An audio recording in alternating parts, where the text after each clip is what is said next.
Well, hello, my beautiful, wonderful, sexy audience that I just love and adore.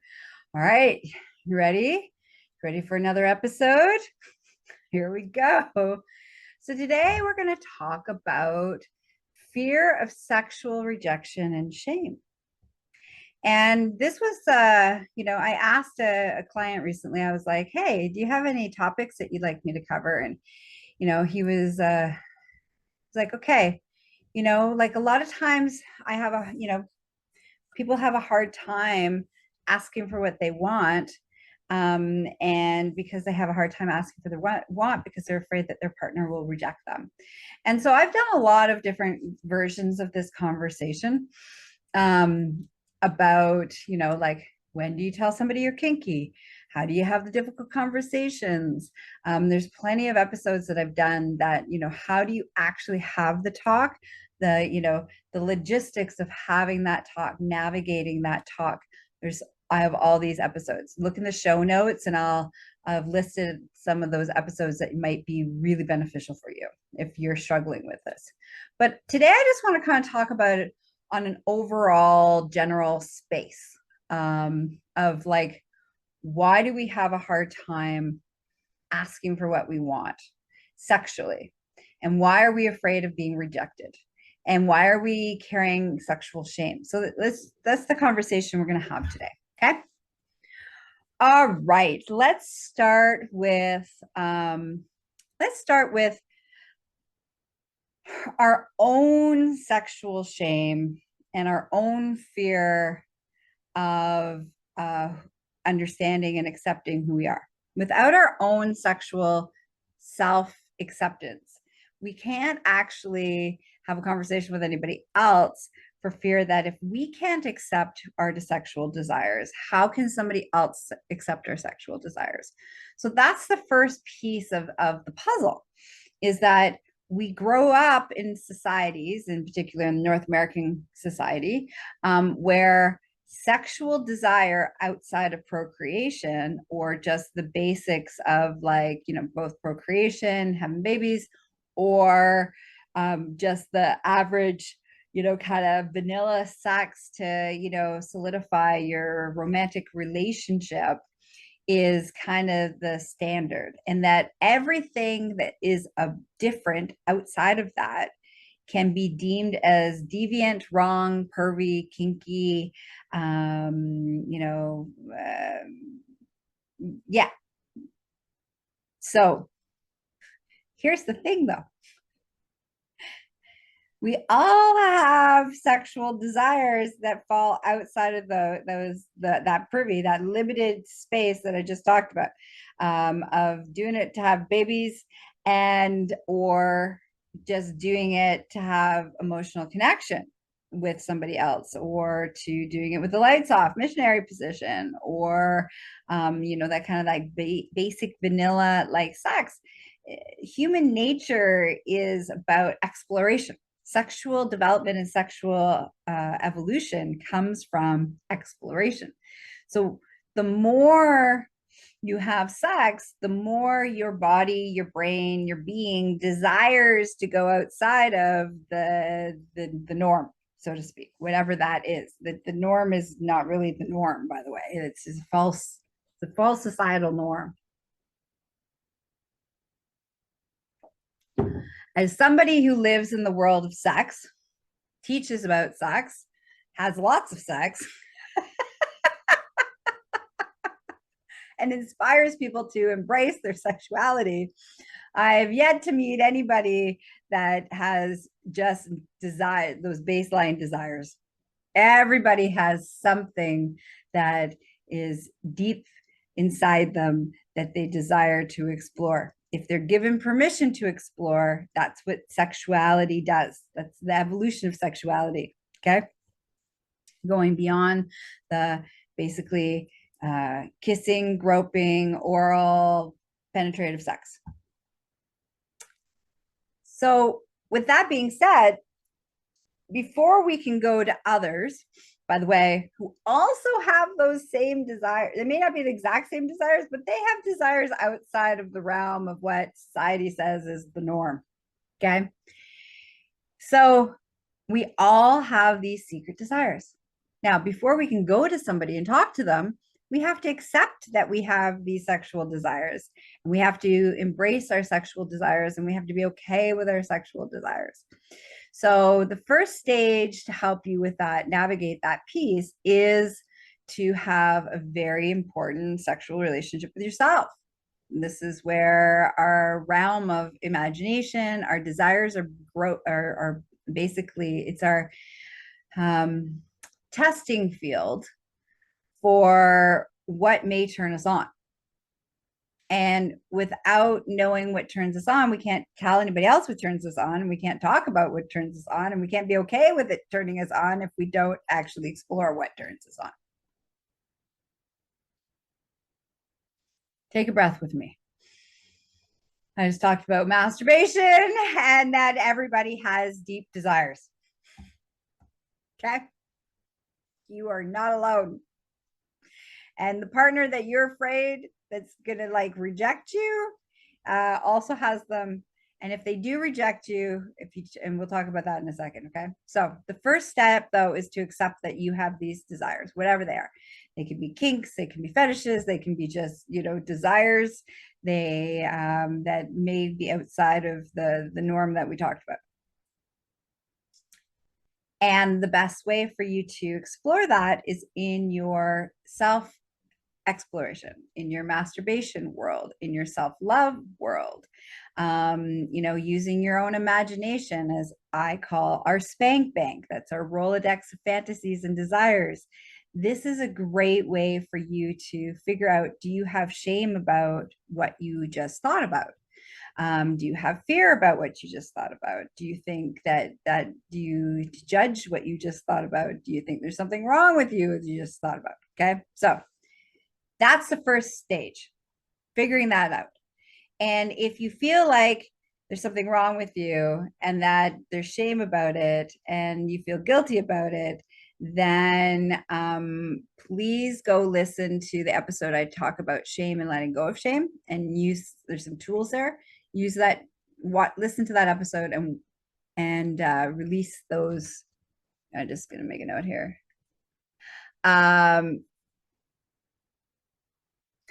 And listen to that episode and use some of those tools. Now, if after you use those tools, you're still riddled with shame and guilt and judgment, then you're going to maybe need some extra support. Okay.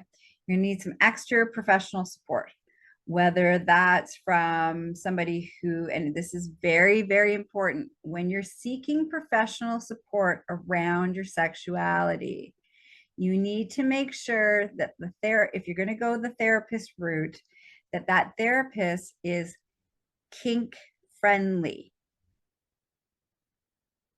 polyamory and ethically monogamous friendly. Okay. If they are not, and any one of your desires show up in like group sex, more than one person, or anything that's deemed outside of the norm, which is technically kinky, that therapist can't support you because they're carrying their own shame that they may superimpose on you. So very important when you're seeking out professional support, make sure that they are kink and ethically non-monogamous friendly. Okay. Also, you can reach out to me and I can do some supporting, or or I can refer you to some people that I totally trust and are super skilled, pass you along to some people that are super skilled in this area of acceptance, coming to this place of self-acceptance and sexual self-acceptance. Okay. Very important. Okay. So you now have come to terms with who you are, and you're like now embracing who you are, and you're like, okay, I'm okay. I feel good. Yes, I like toes. Yes, I like maybe dressing up in a tutu. Yes, I desire to be kidnapped, whatever it is. Okay, whatever it is that I want to have sex with mer people, whatever it is, there's no judgment. Once you come to that place where you feel I'm pretty good about that, Then let's talk about how do we bring this into our lives. So again, I've done a lot of episodes on how to have the conversation with your partner or partners. So go listen to those episodes, okay? They will give you step by step on how to have that conversation. But the most important piece is that you are solid within yourself, okay? You're in solid with yourself. Then you can go talk to your partner and say, hey, so I have something I want to share with you. I would like to do some sexual exploration with you. Here are things that I really like and desire. I would love to hear what your secret desires are. I'm just like, this is all super quick. Please listen to the episodes that go into like how to set that up. Okay. So that conversation is successful. Now, you're able to have that conversation. Great. Now, if you can't have that conversation with your partner, here's another thing that you may not want to hear, but I tell it like it is. Okay. If you cannot have that conversation, that means there's plenty of other conversations you are not being able to have with your partner. And then that means you are in real trouble in your relationship. Your relationship has some serious flaws and some serious problems.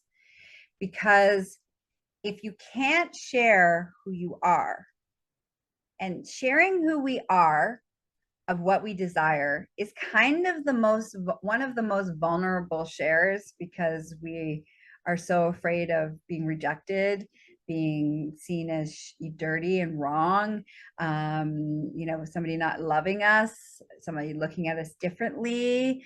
We're so terrified, afraid of those things because of our societal belief systems, our religious belief systems, our parental, passing on belief systems around human sexuality.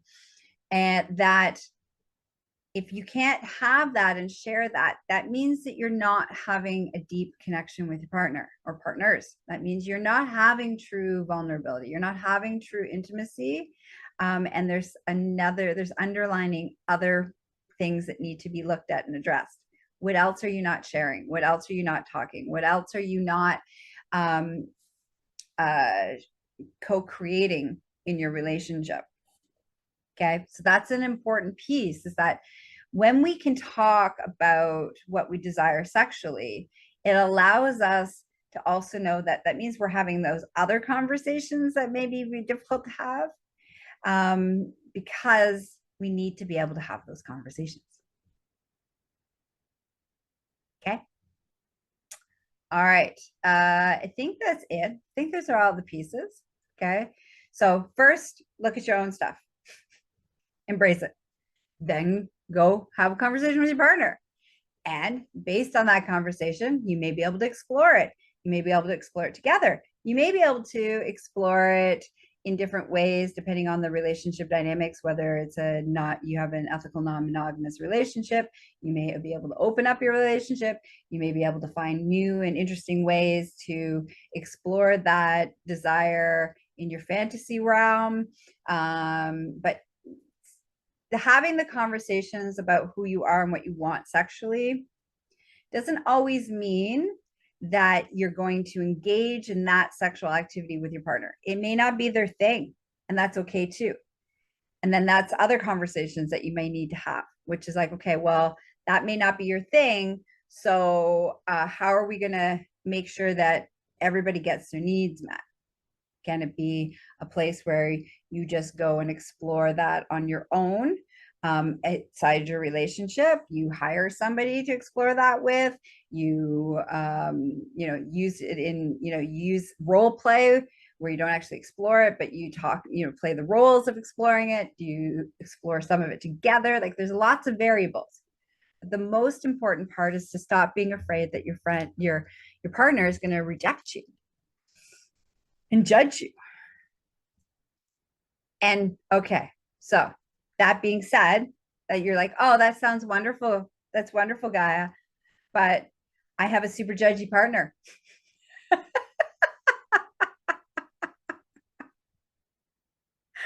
And so the likelihood of them not judging me for this is very, very small.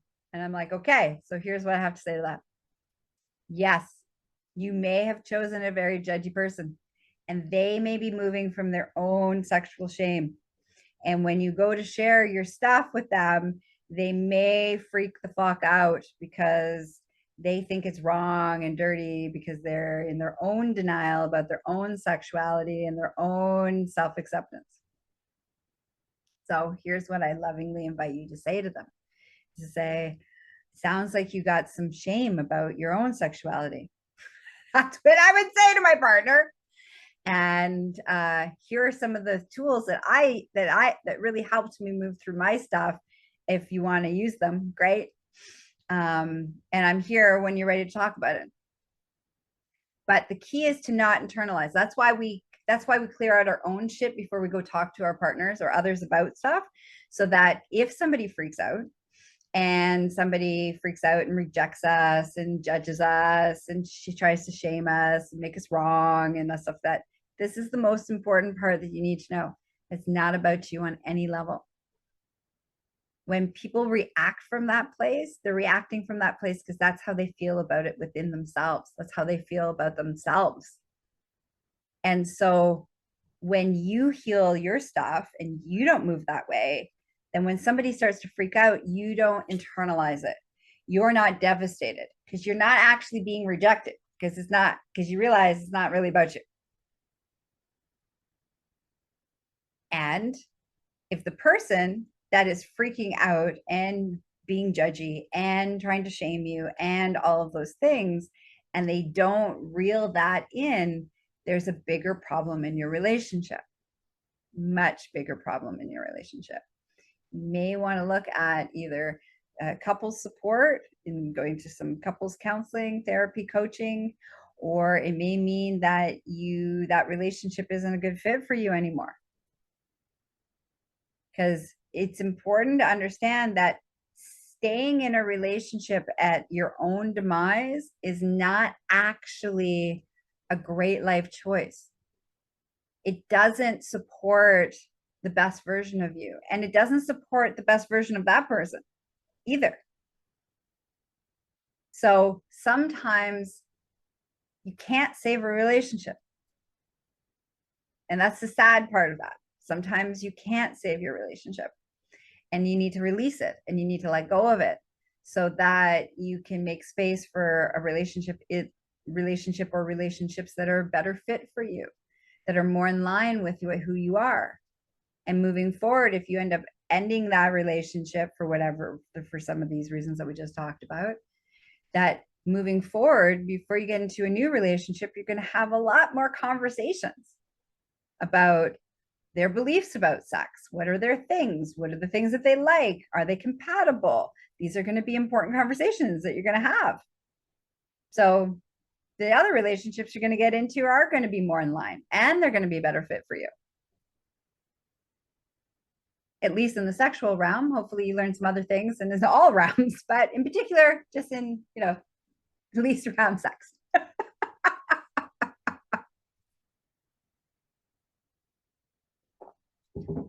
So here's our recap. Before you can talk, if you have a hard time sharing with your partner what you truly want sexually, what you truly desire sexually, before you go and have that conversation and open up that level of vulnerability that could go sideways if the other person has some shame and has some judgment. Judgment is just by the way, is a reaction, reactiveness to their own internal judgment and their own internal shame. Okay. So when somebody is being super judgy, that's where that's coming from. So before you can really, if you're afraid of that, if you're afraid of being shamed, or you're afraid of the judgment, or you're afraid your partner's going to look at you differently, or you're afraid of the rejection, then you must go do the internal work to be okay with who you are. To be like, yes, I am a kinky slut. This is for me. Okay. I am wild. I am kinky. I am crazy. I like, I like the most freakiest shit ever. And that is who I am as a sexual being. I had to come to terms with that. I had to own that. I had to own all of those pieces so that I could find partners and have conversations with my partners about what I desire and what I crave so that they could either choose to meet it. And in my world, because I'm ethically non monogamous, I have many options. So they could either choose to meet it or I could go find somebody else that could choose to meet it. Okay. And but any time in the past, and this is the piece that I want to own, this is why this is so important. In the past, if there was something that I was feeling nervous about or shame about, or I thought there was something wrong with me for, and I didn't come to this place of self acceptance first, and I went to a partner, and that partner had their own judgments around it, it was devastating. It was like, see, it's like a reinforcement of, see, there is something wrong with you. Somebody else even thinks there's something wrong. They think you're disgusting. And that's happened. There's been times where I've had partners who I've shared some of my just sexual desires with, and they've been like, you're disgusting. And because I hadn't come to this place of really true self acceptance about it, those words from another human being were devastating, heart wrenching, and just reinforced that there was something wrong with me. And it took me a hell of a lot longer to come to this place of self acceptance about that particular desire. I went back into the closet. I didn't talk about it. I didn't tell anybody about it. I didn't explore it. I felt like a horrible human being for having them. And it took me a long time to start to like work through it myself and heal it myself and come to this place of self acceptance. Then, once I've come to a place of self acceptance, I could then start talking to, of course, that partner. Those partners are not in my realm on any level whatsoever. So, I've chosen other partners who are just as kinky and freaky as I am. And, the freakier, the better as far as they're concerned. So I don't need to really worry about that. I could tell them anything. They'd be like, oh, great, let's do it. They don't really have any hard limits. Sure, let's try that. Or, oh, that's not really my thing. You can go try that with somebody else. I actually recently had a conversation. I was like, I think I might be into being a furry, which I will do a topic on later. And you'll be like, what's a furry? I'm like, I really like my onesie. So I always I have all these animal onesies that I wear all the time. And it really makes me happy. And part of me kind of gets a little turned on a little bit about it. And so I said to, my one partner, I'm like, I think maybe I might be a furry, or maybe there's some furry tendencies in me. And he's like, oh, yeah, well, go play with your other partner about that. I think he'll probably enjoy that. That's all he said. It's like, yeah, that's not really going to be for me. I'm like, fair enough. But there was no judgment in it. It wasn't like, oh my God, what's wrong with you? It was just like, yeah, that's not really for me. Go find somebody else to do that with. And I felt okay saying that because I knew, like, if I had felt like there was something wrong with me for feeling that, I would have done the self acceptance piece before, and awareness and all the things that we talked about before I'd actually mentioned it. So that's why that piece is so important. So important. You need to come to terms with yourself before you go to your partner. Because humans are humans, and you never know what's going to trigger them, and you never know what's going to be a hard limit, and you never know what's going to, freak them out, and you never know. So figure it out within yourself, embrace it within yourself, then you can go to your partner, you can have the conversation, you can set the whole conversation up properly so it's successful. And if your partner chooses to like lean in there with you, great. If your partner chooses to not because they get triggered, that's also okay too, because it won't be a rejection of you and it won't be devastating for you because you're like, that's not mine. That's not nothing to do with me. Nothing to do with me whatsoever. Okay, that's it. That's all. Mwah. You can find me at GaiaMorissette.com. You need support. And whether it's for me or my reference or a bunch of people that I have on my roster of people that I trust, I will help you find the right fit to help you navigate things so that you can come to this place of self-acceptance. And then you can then share your self-acceptance and do some exploration maybe with your partner or partners. All right. Till next time, stay sexy. Mwah. Bye-bye. Well, I hope today's episode inspired you, encouraged you, and of course, made you feel tingly inside. I just want to take a moment to tell you how much I appreciate the time that you spend and how I really deeply appreciate you listening. I do it for you guys, the audience, and I love and adore you guys. So, quick loving reminder, I am not available for naked pictures, getting married, having sex, or having anybody's babies. And when you want to spend more time with me in a professional capacity as your coach, your teacher, your educator, your facilitator, you can reach me at GaiaMorissette.com. That's the gateway to all things Gaia. Now, if you're like, oh, I really wonder what's in the extended version. I also lovingly invite you to follow me on Instagram, which the handle is My Orgasmic Life Podcast, where you can leave feedback and comments. Also come join me on Facebook at My Orgasmic Life Podcast Facebook group. And I really want to hear from you. I want to know how this show affected you. What did you learn?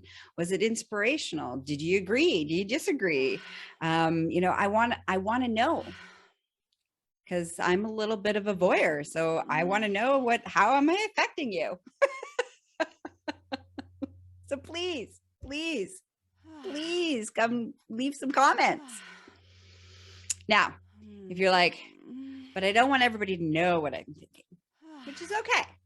Sometimes we need privacy and we need to be anonymous. So you would like that option? We have that.